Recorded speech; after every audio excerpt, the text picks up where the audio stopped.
Programme کے اس حصے میں ہم آپ کی بات کرائیں گے سابق گورنر پنجاب اور جو پارٹی کے بڑے اہم رہنما ہیں لطیف کھوسہ، ان سے جانتے ہیں ملک کی سیاسی حالات میں بات کرتے ہیں۔ السلام علیکم کھوسہ صاحب، گورنمنٹ کو تقریباً 1 سال ہونے کو آیا، بڑے بڑے دعوے کر کے آئے تھے خان صاحب، آپ کی جماعت ان کی حریف جماعت ہے، اور ابھی آپ کے جو پارٹی کے پریزیڈنٹ ہیں جناب زرداری صاحب چیئرمین،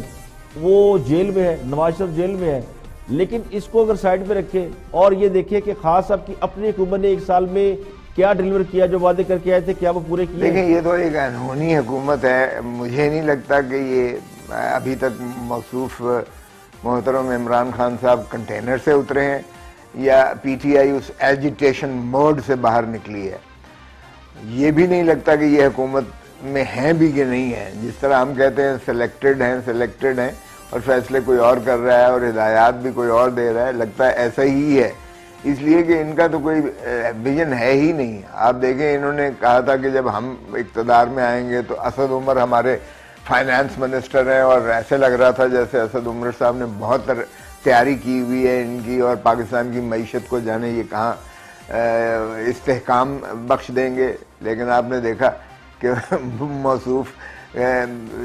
کچھ بھی نہ کر پائے، اور پھر آخر ان کو بھی چھٹی دے دی گئی، اور پھر بالآخر جو ہے IMF کی ڈکٹیشن لے کر موصوف انہی کی ساری ٹیم لے کر پاکستان پر جو اس وقت سونامی مسلط کی ہے، عالمان لوگوں کی چیخیں نکل رہی ہیں۔ تو اس لیے ان کا تو پھر آپ سیاسی محاذ پہ دیکھ لیں کہ ہمیشہ حکومت جب آتی ہے تو وہ جیسا آپ نے کہا کہ وہ ٹھہراؤ لانے کی کوشش کرتی ہے۔ استحکام کی طرف آپ تبھی جا سکتے ہیں جب آپ کی اندرونی جو ہے آپ کی انٹرنل سٹیبلٹی ہوگی۔ اگر آپ کی انٹرنل سٹیبلٹی نہیں ہوگی اور آپ کے اپنے ملک کے اندر ایک ٹرموائل اور ٹربولنس ہوگی، ایک ایسی ہیجانی کیفیت ہوگی، تو باہر والا کچھ پاگل ہے کہ آپ کے پاس انویسٹر آئے گا اور آپ کے ملک میں جو ہے کوئی انویسٹمنٹ کرے گا۔ سو آپ دیکھ لیجئے گا کہ نہ اندرونی محاذ پر اور نہ ہی بیرونی محاذ پر۔ اب آپ دیکھیں کہ ایک طرف انڈیا ہے، اس سے بھی آپ متحارب ہیں، ایک طرف افغانستان ہے، اس سے بھی آپ کے کوئی خوشگوار تعلقات نہیں ہیں، دوسری طرف آپ چلے جائیے گا ایران ہے، ایران سے بھی آپ کی جو ہے کوئی ایسے خوشگوار اتنے معاملات نہیں ہیں آپ کے جا رہے ہیں۔ تو آپ پھر امریکہ کے ساتھ بھی جس طرح سے امریکہ آپ کو بار بار ڈو مور کے وہ جو آپ کو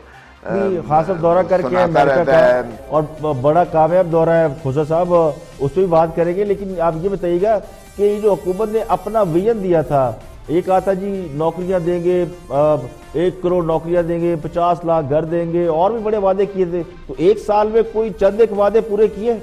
یہ کسی محاذ پر بھی اس حکومت کی نہ کوئی تیاری لگتی ہے، نہ کوئی ویژن لگتا ہے، نہ کوئی ان کی ادراک ہے، نہ ان کو سمجھ ہے، اور یہ صرف تصادم کی طرف لے جا کر ان کا ایک ہی ایجنڈا ہے۔ کوئی ان سے سوال کر لیں کہتے ہیں یہ چور ہیں، کوئی ان سے سوال کریں کہتے ہیں جی یہ پہلے ذمہ داری جو ہے پچھلی حکومتوں کی ہے، ہمارا بس میں نہیں ہے۔ ارے بابا، سال ہو گیا، خدا را نکلو اس رٹ سے، اپنا بتاؤ لوگوں کو، عوام کو۔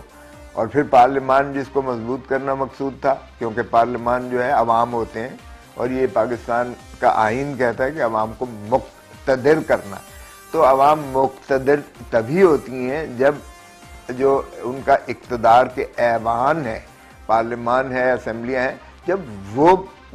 فیصلے وہاں پر ہوں،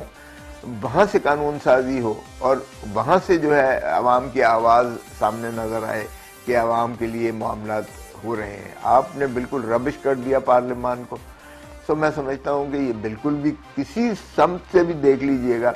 تو پی ٹی آئی کی حکومت 1 سال کے اندر اتنی بری طرح ناکام ہوئی ہے، اور نہ کوئی ان کا ویژن ہے، اور نہ ان کے پاس کوئی روڈ میپ ہے کہ ملک کو کس طرح انہوں نے جو ہے ایک معیشت کے اس جو بھوچال میں دفن کرتے جا رہے ہیں، کیسے نکلنا ہے، غربت کی دہلیز میں جو عوام کو دھکیلتے چلے جا رہے ہیں، اس میں سے کیسے نکالنا ہے۔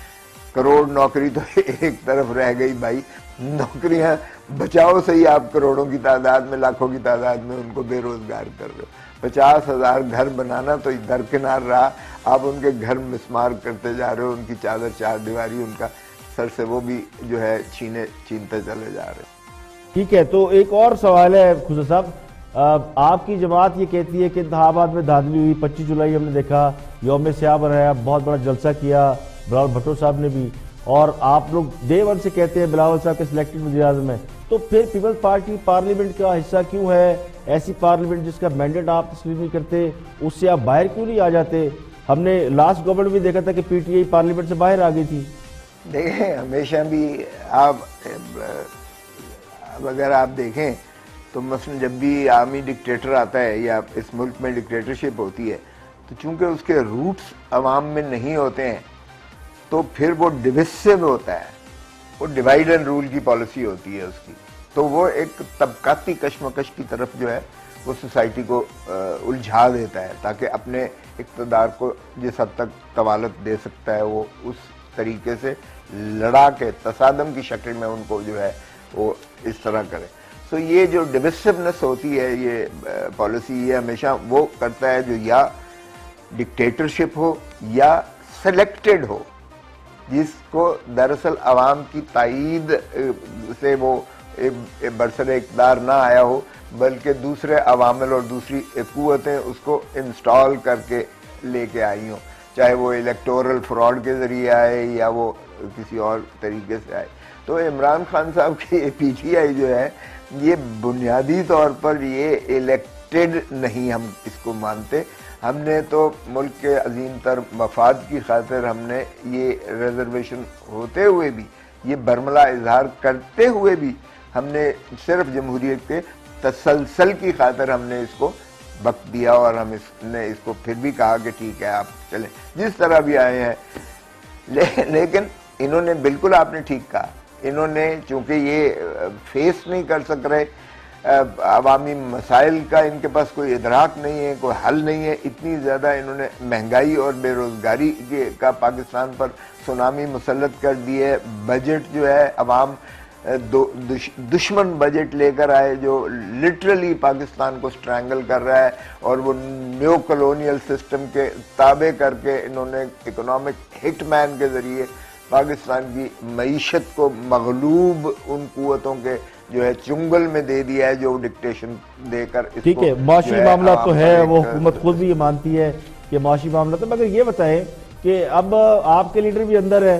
اور نواز شریف صاحب کو بھی انہوں نے اندر کر دیا ہے، اور بھی بہت سے رہنما اندر جا رہے ہیں، ابھی ہم نے دیکھا شاہد خان عباسی ان کو بھی اریسٹ کر لیا، تو مین سٹریم قیادت تو ساری جیلوں میں جا رہی ہے، اور گورنمنٹ یہ کلیم کر رہی ہے، بلکہ جو گورنمنٹ کے سپوکس پرسن ہے وہ یہ کہتے ہیں جناب کہ ان کا کوئی سیاسی مستقبل ہی نہیں ہے، نہ نواز شریف کا سیاسی مستقبل ہے، نہ اسد زرداری کا مستقبل ہے۔ یہ بنیادی طور پر حکمرانی یہ خوف کے طاری کر کے یہ کر رہے ہیں اس ملک میں، یہ کوئی پاپولر اس کے نہیں کر رہے، کیونکہ پاپولر تبھی ہوگا جب عوام آپ کے ساتھ خوش ہوگی، دل کے ساتھ خوش ہوگی، اور عوام تبھی خوش ہو سکتی ہے جب آپ ان کے لیے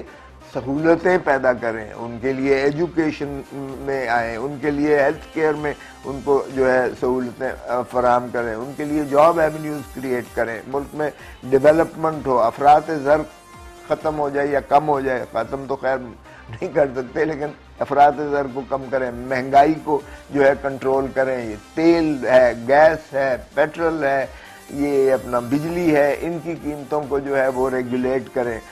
اور جب تک یہ ساری چیزیں تبھی کر سکتے ہیں اگر یہ ان کے اندر پاپولر ول ہو اور عوام کی تائید ہو، جب نہیں ہوگی تو پھر یہ اسی طرح کریں گے۔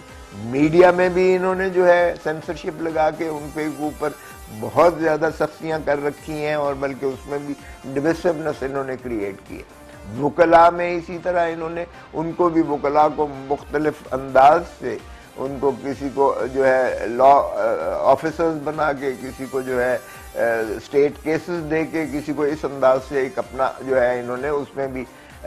جو ڈویسونیس کی ہے اس میں بھی انہوں نے تقسیم کرنے کی کوشش کی ہے۔ جب آپ نے دیکھا قاضی فائز عیسیٰ سپریم کورٹ کے جج جو آزاد فیصلے دینے جا رہے تھے یا دے رہے تھے، اور کے آغا جو سندھ کے